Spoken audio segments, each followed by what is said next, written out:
I am very confident that each and every one of us has noticed something over these last 2 days. It is very cold outside. None of us can escape it. And in a way, it's something that we notice right away. It's something that we can feel, and it's something that we kind of talk about, right, a lot. In a similar way, Christianity is meant to be noticed. It is meant to get our attention, to get the world's attention. You see, Christianity was never meant to be bland or dull. It was never meant to be watered down. It is always meant, in its pure and genuine form, to be an adventure, to be brilliant. The salt and the light that we hear about in this morning's gospel from Jesus himself is something like this. Christianity was never meant to blend in with the world, but to be the light, of something even better, something even brighter, something even more brilliant to come, to show the world the truth, beauty, and goodness of who God is, and that he loves all of humanity. And we begin to discover this truth, beauty, and goodness in the sacraments of the church, those true and real encounters with Jesus Christ himself. We can think especially of the sacrament of reconciliation, where we encounter his love and his mercy. And in an even more powerful way, we can think of the Eucharist, the Holy Mass itself, where very soon on this sacred altar, we will encounter the real presence of Jesus Christ, his body, his blood, his soul, and divinity. I heard the other day that about 200 miles north and east of here at Niagara Falls, that part of Niagara Falls is frozen. You believe that? It's true. Part of it is frozen, but some of the water's still coming through. And in a way, that can be an image for sometimes how we feel about our prayer life. Sometimes it feels stuck. Sometimes it feels like we are in neutral, and sometimes we need that boost, that grace that we need. Because it's in prayer where we can encounter Christ, where we can encounter who he truly is. And so Lent is a time where we focus on prayer and how to pray. And we have a great gift this morning. We have Nathan Crankfield from the Hallow app, who is going to talk to us a little bit about prayer. And so Nathan, I invite you up right now.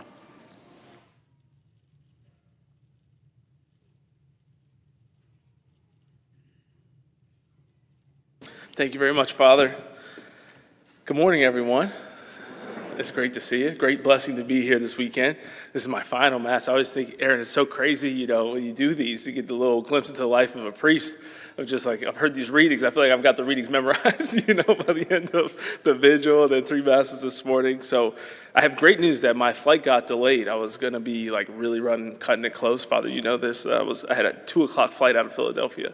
But now I got time, so you guys can go ahead and settle in, And over the next 45 minutes, I got a great message for you that I'll share. All the people who just heard me in religious ed are like, please, God, no, not another 40 minutes.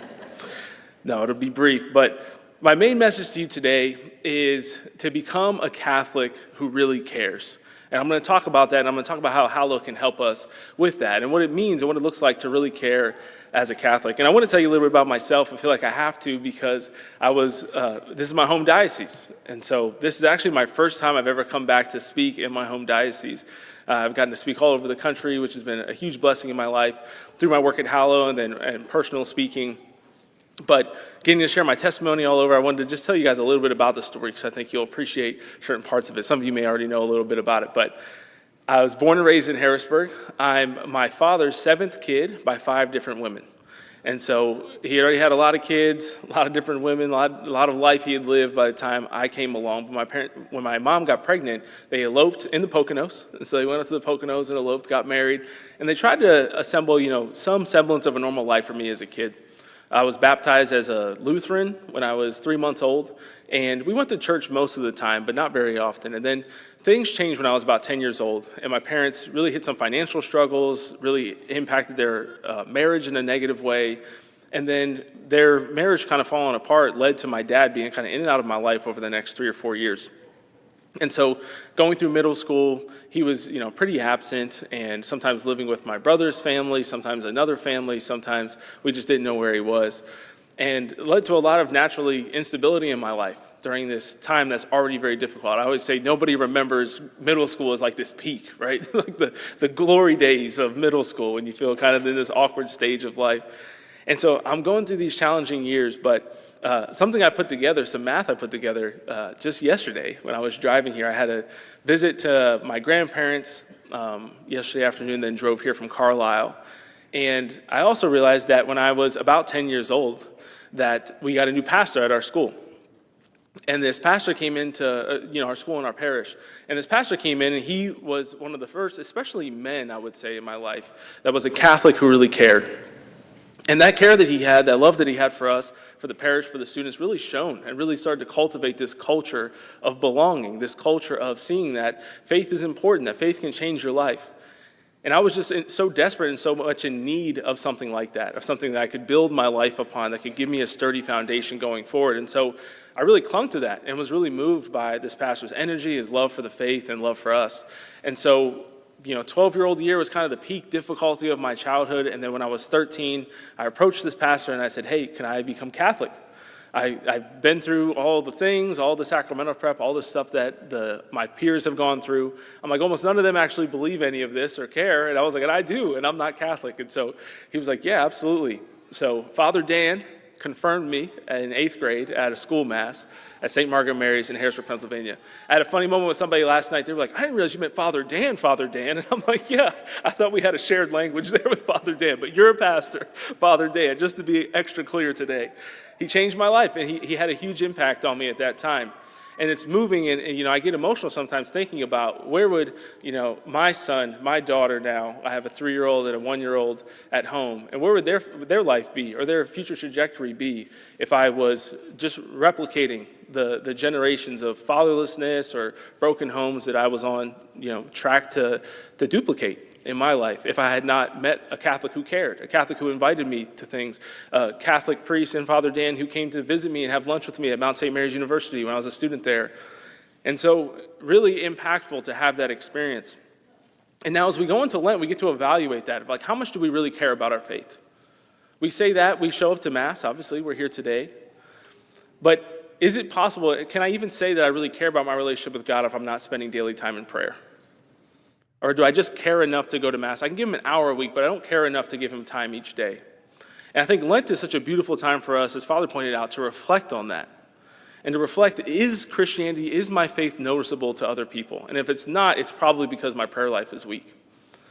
And so I want to encourage you as we get into this challenge, this season of Lent, we have this Pray 40 challenge, which I always say is the best challenge we have every year. It's our Super Bowl, which is very fitting for today. It's our Super Bowl challenge, and it's just amazing and beautiful. People like Father Mike Schmitz and Sister Miriam leading us through different prayer sessions and reflections on the parable of the prodigal son is going to be one of our key themes for this year. And so if you're in that place where you feel like you really need to take that deeper step, or you just want something that's supplemental to what you're already doing for your faith life, I encourage you to check out Hallow for that reason. But I also want to talk about the community page a little bit. And I've come to find I don't do a ton of these. I do a good bit of speaking, but I don't do a ton of the parish events for Hallow. So it's a blessing when I get to come and do them, and especially here with Father Dan and to be here with you all. But I've come to know, I've done enough events that I kind of get like the feel for who you're going to talk to afterwards. Unfortunately, because I got to leave for the airport, I'm not going to be here at the table afterwards with you guys. But I always say there's kind of these 2 main groups and then 2 subgroups of each of the groups of people that you meet after you talk about Hallow. And the 2 main groups, I would say, are people that need it and people that don't need it. And in the people that need it category, you have people that need it and love it. And they come up to me and they're super enthusiastic and they're, to go back to the gospel, which is one of my favorite gospel passages, you are the light of the world. A city set on a hill cannot be hidden, nor do people light a lamp and put it under a basket, but on a stand. These are the people that come up to me and say, my light is lit, I need hallow. Hallow is what keeps my light burning, or at least got my light started, and now really helps me to sustain keeping my light burning bright. Thank you so much, which I love to hear. And then there's people whose lights are just barely flickering or kind of out. Maybe they're checking the box, going to Mass. Maybe they go to Mass sometimes. They really have no prayer life, and they really need hallow. It really could change their lives, but they just kind of ignore it and dismiss it. Then on the other side, you have the people who don't need it. These are the people who typically, I think of people who don't need it as people whose light is just burning bright. But you have kind of two categories there as well. People who don't need it, and they come to you and they say, hey, I don't really need this. It's good. I'm glad that you guys exist. You're doing great work. But I already have my own routines. I already have my own prayers that I say. I already have my own resources. I'm not really interested. And then there's the other group. I kind of think of that first group there as okay, my light maybe is at least behind a wall, maybe under a basket, but I'm mostly focused on my spiritual life for me. I'm mostly thinking about when I see a prayer resource, if I hear a good thing in the homily, it ends with me. I'm more of a reservoir of faith, not a channel. So I come to Mass to receive. It's for me, my relationship with God, me, all of those sorts of things. Then there's this second group in there of people who don't need it. And they come and they say, I feel like my prayer life is really great. I don't really feel like I need another thing, but I know my brother would need this. I know my friend would need this. I know I have a neighbor who's just on the precipice of making a kind of deeper commitment to faith, and they really could benefit from this. And those are the people I think who allow God to take their light and put it on a stand where it gives light to all in the house. And it allows us to be this channel so that things aren't just stopping with us. And we're not just looking at faith resources or our relationship with God as something that's just for me. But I'm actually going out there and thinking about it. So the community page is a great resource for that because it allows you to invite people into these challenges to join for free, to be there where they can submit prayer intentions. You can pray for one another. How can I say I care about my neighbor, my fellow parishioners, if I'm never praying for them? I'm notorious, I'm one, and I know this is going to sound bad, so I probably told people today that I pray for them, but I use the community page a lot for that because I'm notorious of oh yeah, I'll pray for you, and then I sit down to pray, and I was like, who did I say I was going to pray for again? And I'm like, who was that? I'm like, all right, Lord, I'll pray for everybody today, and whoever's that intention was earlier, but it really gives you that kind of solidified way to say, hey, I'm praying for you, and people get notified to see that you prayed for them, which is a beautiful thing, I think, in building a culture and community of prayer. My last story, I know now you're thinking I am going to go for an hour. But my last story for you is there's this athlete, we're in the Olympics, we got the Super Bowl today, but has anybody ever heard of LeBron James? A few people. So he's a basketball player. If you haven't heard of him before, I see some kids who raise their hand. Thank you. So LeBron had this viral moment a couple of months ago where he shared, it looked like a fortune cookie, the little paper you get from a fortune cookie, but it had a scripture verse on it. And he took a picture of it and posted it on his Instagram story to his millions and millions of followers. And a couple days later, a reporter asked him, they said, LeBron, you've never posted anything about faith before. You've never said that you're a Christian. What inspired you to post this Bible verse on your Instagram story? And his answer, I always say, is kind of almost devastating. It's kind of a gut punch.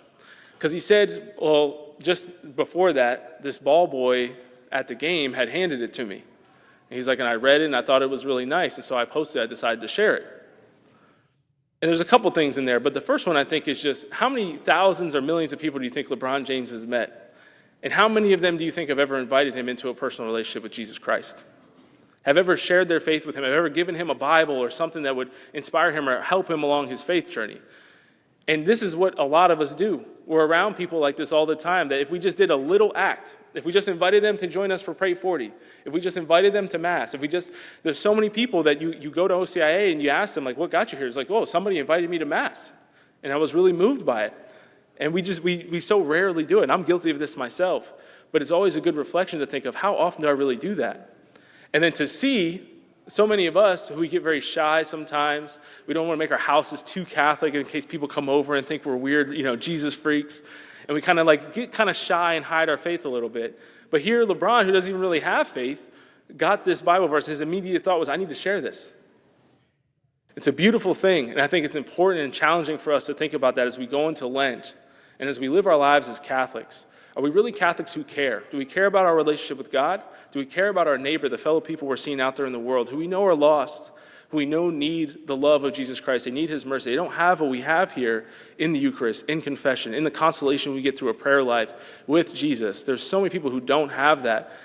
And when Jesus says, you are the light of the world, he's not talking to the person next to you. He's not talking to the person behind you. If you think the world is a dark place, you are meant to be the light of the world. And I just love that. I reflect on that and pray with that verse all the time, just as the encouragement to say, Nathan, you are the light of the world. So if we're going to have salt, if we're going to have light in the world, we have to go and be it. So I invite you to join us in Pray 40 and invite somebody else to join you on the parish page. They don't have to be Catholic. They don't have to be members here. Invite anybody and everybody that you can think about, pray about throughout this Mass. Who is God calling you to invite? To be that Catholic who cares, because you never know, as Father Dan did to me in his little witness and his little invitations and changing my life, just a few lunches and inviting me on mission trips, how that changed the trajectory of my life and my family and my descendants. You could do that for other people as well, and we're called to do that. We're not just asked to do that, it's our obligation and our duty as Catholics. God bless you guys. I hope you have a great Lent.